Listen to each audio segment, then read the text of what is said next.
उनके पीछे पीछे चलने लगे।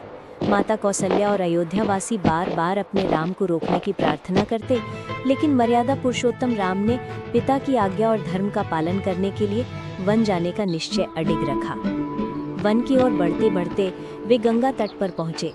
वहां गंगा की लहरें वेग से बह रही थी। पार जाने के लिए नाव की आवश्यकता थी। उसी समय वहां एक निषादराज का सेवक केवट अपनी नाव लिए खड़ा था। राम ने लक्ष्मण से कहा, भाई, इस केवट से कहो कि हमें गंगा पार करा दे।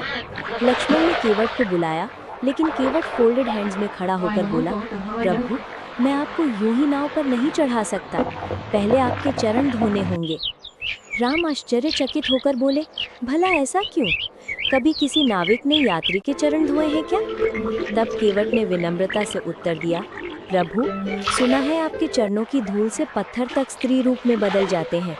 यदि आपकी चरण धूल मेरी नाव में लग गई और ये नाव भी कोई सुंदरी बन गई, तो मेरा परिवार भूखा मर जाएगा। यही एक नाव मेरी रोजी रोटी का साधन है, इसलिए पहले आपके चरण धोना आवश्यक है। राम मुस्कुराए और सीता सहित नाव में बैठ गए।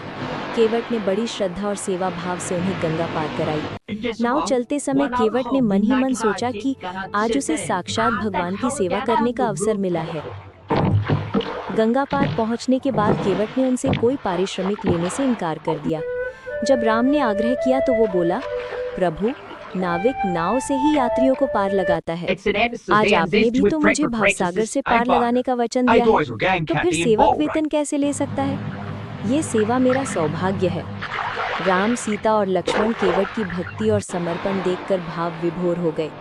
राम ने आशीर्वाद दिया, तुम्हारी भक्ति अमर रहेगी और तुम्हारा नाम सदा सदा के लिए पूज्य रहेगा। ये प्रसंग केवल एक नाविक की कहानी नहीं